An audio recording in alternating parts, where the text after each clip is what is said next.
ढेकूण हा नुसता शब्द जरी उच्चारला तरी मनात एक प्रकारची त्रासिक आणि किळसवाणी भावना निर्माण होते. ढेकूण हा माणसांसाठी अत्यंत उपद्रवी कीटक मानला जातो. त्यामुळेच ढेकूण दिसला की सर्वजण चार हात लांब पळतात. परंतु आता या ढेकणांनी युरोपमधील शक्तिशाली मानल्या जाणाऱ्या फ्रान्सला चांगलाच घाम फोडला आहे.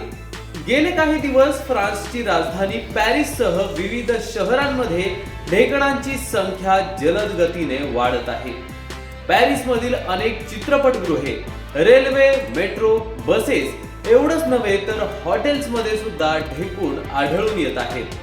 फ्रान्समध्ये ढेकणांनी नागरिकांना सळो की पळो करून सोडलं असून पुढच्या वर्षी येऊ घातलेली ऑलिम्पिक स्पर्धा आणि फॅशन वीकच्या पार्श्वभूमीवर फ्रान्सला ढेकूणमुक्त करण्याचे मोठे आवाहन देशासमोर उभे राहिले आहे. फ्रान्समध्ये एखाद्या साथीच्या आजाराप्रमाणे ढेकूण वाढत असून या ढेकणांचा नायनाट करण्यासाठी आरोग्य यंत्रणांना आपत्कालीन उपाययोजना करण्याचे आदेश देण्यात आले आहेत. ऑलिम्पिक 2024 चे यजमानपद फ्रान्सकडे. पुढील वर्षी होणाऱ्या ऑलिम्पिक क्रीडा स्पर्धेचं यजमानपद फ्रान्सकडे आहे. त्यामुळे फ्रान्समधील जगभरातील खेळाडू आणि क्रीडा प्रशासक दाखल होणार आहेत. त्या पार्श्वभूमीवर एकीकडे सरकारकडून देशाच्या प्रतिमा संवर्धनाचं काम सुरू असताना ढेकणांच्या समस्येने फ्रान्सच्या नशिबी बदनामी येत आहे. युरोप खंडामध्ये सर्वाधिक पर्यटक हे फ्रान्सच्या पॅरिस शहरामध्ये फिरायला येत असतात. ढेकूणांच्या समस्येमुळे फ्रान्सच्या पर्यटन उद्योगाला फटका बसण्याची शक्यता वर्तवण्यात येत आहे. ढेकूण पोहोचले संसदेत. सरकार ढेकणांच्या वाढत्या समस्येकडे लक्ष देत नसल्याचा आरोप विरोधी पक्षाच्या खासदारांनी केला आहे. फ्रान्स सरकारला देशातील ढेकणांच्या समस्येचं गांभीर्य कळावं यासाठी तेथील विरोधी पक्षाच्या नेत्याने एका डबीत ढेकूण भरून चक्क संसदेत आणून पंतप्रधानांना दाखवलं होतं. जोपर्यंत पंतप्रधानांच्या घरात ढेकूण होत नाही तोपर्यंत तुम्हाला या विषयाचं गांभीर्य कळणार नाही असा टोला या विरोधी पक्षाच्या नेत्यानं पंतप्रधान एलिझाबेथ बॉर्न यांना लगावला होता. ढेकूण आढळत असल्याचं सरकारकडून मान्य. दरम्यान या अचानक उद्भवलेल्या परिस्थितीवर तोडगा काढण्यासाठी फ्रान्सचे वाहतूक मंत्री क्लेमेंट ब्युने यांनी वरिष्ठ अधिकाऱ्यांशी चर्चा केली. बैठकीनंतर बोलताना ते म्हणाले, फ्रान्समध्ये ढेकणांचा प्रकोप झालेला नाही. पॅरिसमध्ये सार्वजनिक वाहतूक व्यवस्थेच्या वाहनाने प्रवास करणाऱ्या 10 जणांना ढेकूण चावल्याचे निदर्शनास आले आहे. तर रेल्वेने प्रवास करणाऱ्या 37 प्रवाशांना ढेकूण चावल्याची तक्रार नोंदवलेली आहे. ढेकणांच्या समस्येबाबत पॅरिस शहराचे उपमहापौर एमिन्युल म्हणाले, येथे कोणीच सुरक्षित नाहीये. ढेकूण कुठेही तुमच्या अंगावर, कपड्यांमध्ये घुसू शकतो आणि तुमच्या घरात प्रवेश करू शकतो. घरात वेळेत तुम्हाला ढेकूण दिसले नाही तर त्यांची प्रचंड वेगाने उत्पत्ती होऊन कसे वाढतील याचा नेम नाही, अशी माहिती उपमहापौरांनी दिली. ढेकूणांमुळे काय परिणाम होतात? ढेकूण हा कीटक माणसाचं रक्त पितो, कारण तेच त्यांचं पोषण आहे. घरात जितकी घाण असेल त्यावरच हे कीटक जगतात. त्यातून ढेकूण हे कुठल्या तरी बारीकशा जागेत लपून बसतात. त्यामुळे त्यांना शोधणंही असह्य होतं. जर तुम्हाला सकाळी उठल्यानंतर अंगाला खाज येत असेल आणि बिछाण्यावर रक्ताचे थेंब दिसले किंवा दुर्गंधासारखा वास आला तर वेळीच सावध व्हा. याचा अर्थ स्पष्ट आहे की तुमच्या घरात ढेकणांचा वावर सुरू झाला आहे. ढेकूण चावल्याने कोणत्याही प्रकारचा आजार किंवा इन्फेक्शन होत नाही, पण अनेकांच्या मते ढेकूण चावल्यावर मानसिक अडचणींना सामोरं जावं लागतं. यात वाईट स्वप्न पडणं, वेडेपणा, एन्झायटी, ऑब्सेसिव्ह बिहेवियर असे मानसिक त्रास होऊ शकतात. अनेकदा ढेकूण चावल्याने तुम्ही इतके हैराण होता की झोप येत नाही. याचा तुमच्या दिवसभराच्या कामावर परिणाम होतो. ज्यांना ढेकूण चावतात त्यांना मेंटल डिसऑर्डरचा उल्लेख केला आहे. फ्रान्समधील ढेकूण समस्या काय आहे? फ्रान्समध्ये सर्वत्र ढेकूण पसरले असल्याची तक्रार काही नागरिकांकडून करण्यात आली. 2017 ते 2022 मध्ये फ्रान्समधील 10 पैकी एकापेक्षा जास्त कुटुंबांना ढेकणाचा प्रादुर्भाव झाला होता असे आरोग्य प्राधिकरणाचे म्हणणे आहे. मात्र आता ही समस्या तीव्र नसल्याचेही त्यांनी सांगितले. राष्ट्रीय अन्न पर्यावरण आणि कार्यालय सुरक्षा यंत्रणेनं सांगितलं की ढेकूण असणे म्हणजे अस्वच्छता नाही. मात्र सामान्य नागरिक व पर्यटकांकडून तक्रारी वाढल्या आहेत. पॅरिसमध्ये अनेक चित्रपटगृहे, रेल्वे, मेट्रो, बस, हॉटेल यामध्ये ढेकूण आढळून येत आहेत.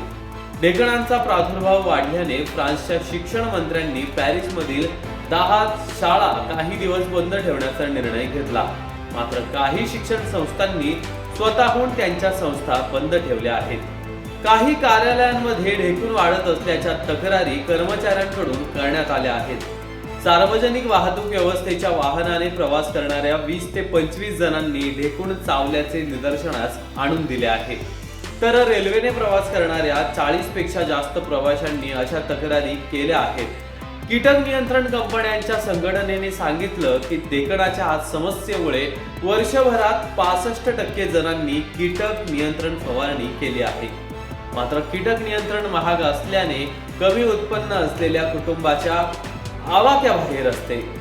ढेकणांच्या समस्येवर फ्रान्समध्ये काय प्रतिक्रिया उमटल्या? ढेकणाच्या समस्येने फ्रान्सला ग्रासले असतानाच पुढील वर्षी ऑलिम्पिक स्पर्धेचं आयोजन या देशात करण्यात येणार आहे. त्यामुळे जगभरात प्रतिमा संवर्धनाचे मोठे आवाहन या देशापुढे आहे. समाज माध्यमामध्ये प्रसारित होत असलेली माहिती व टीका, विरोधी पक्षांचे शरसंधान आणि लहान मोठे टीकाकार यांमुळे फ्रान्समधील सरकार कोंडीत सापडले आहे. फ्रान्समधील डाव्या विचारसरणीच्या पार्लमेंट सदस्य मॅथिल्डे पॅनो यांनी काही दिवसांपूर्वी सभागृहामध्ये एका डबीत ढेकूण आणले आणि सरकारवर जोरदार टीका केली. हे छोटे किडे आपल्या देशात निराशा पसरवत असून तुम्ही तुमच्या निवासस्थानी किंवा पंतप्रधानांच्या कार्यालयात ढेकणाची लागण होण्याची वाट पाहत आहात का, अशी टीका पॅनो यांनी पंतप्रधान एलिझाबेथ बॉर्न यांच्यावर केली. फ्रान्स सरकारने ढेकूण समस्या मान्य केली असली तरी ही मोठी समस्या नसल्याचे सरकारचे म्हणणे आहे.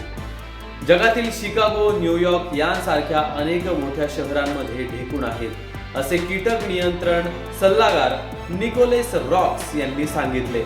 मात्र या समस्येवर नियंत्रण मिळवण्यासाठी सरकारकडून बैठकीचे आयोजन करण्यात आले आहे. ढेकणांवर नियंत्रण शक्य आहे का? फ्रान्समधील कीटकशास्त्रज्ञ जॉ-मिशेल बेरेंजर यांनी सांगितलं की काही दशकांपूर्वी ढेकूण स्वस्त आणि शक्तिशाली कीटकनाशकांद्वारे रोखले जात होते. मात्र DDT सह अनेक कीटकनाशके नंतर मानवी आरोग्यासाठी धोकादायक असल्याचे आढळून आले आणि त्यावर बंदी घालण्यात आली. ढेकणाने सौम्य कीटकनाशकांचा यशस्वीरित्या प्रतिकार विकसित केला आहे, असं शास्त्रज्ञांनी सांगितलं. ढेकणांची संख्या वेगाने वाढते, त्यामुळे त्यांच्यावर वेळीच नियंत्रण मिळवणं गरजेचे आहे. मात्र त्यासाठी वापरण्यात येणारी कीटकनाशक फवारणी मानवी आरोग्यासाठी धोकादायक असल्याने अनेक कीटकनाशकांवर बंदी असल्याने ढेकणांवर नियंत्रण मिळवण्याचे मोठे आव्हान असते. प्रवासी आणि कुटुंबे यांनी ढेकणांचा प्रादुर्भाव रोखण्यासाठी काय करावे? प्रवाशांनी व पर्यटकांनी शयनकक्ष, टॅक्सी आणि मेट्रो आसनांची तपासणी केली आहे का याची चौकशी करणे गरजेचे आहे. बेडशीटवर लहान ठिपके असलेले कीटक दिसल्यास त्याची तातडीने तक्रार करणे आवश्यक आहे. बाहेर जाताना किंवा घरी परतल्यावर सामानाची बारकाईने तपासणी केली पाहिजे. शयनगृह, पलंग, अंथरूण पांघरूण यांची नियमित साफसफाई करणे आवश्यक आहे. बेडशीट, सोफा कव्हर, उशी कव्हर नियमितपणे धुणे आवश्यक आहे. सूर्यप्रकाश नसलेल्या जागी ढेकूण वर्षानुवर्ष राहतो, तसेच जवळपास 2 महिने अन्नाशिवाय राहू शकतो. ढेकूण आढळल्यास कीटक नियंत्रण तज्ज्ञांशी संपर्क साधून फवारणी करून घेण्याचा सल्ला आरोग्य तज्ज्ञ देतात. तर मित्रांनो, ही माहिती तुम्हाला कशी वाटली आम्हाला कमेंट करून नक्की सांगा. आणि हो, जर का हा व्हिडिओ तुम्हाला आवडला असेल तर नक्कीच आमच्या पेजला लाईक करा, फॉलो करा. त्याचबरोबर यूट्यूबवरही आम्हाला सबस्क्राईब करायला विसरू नका. धन्यवाद.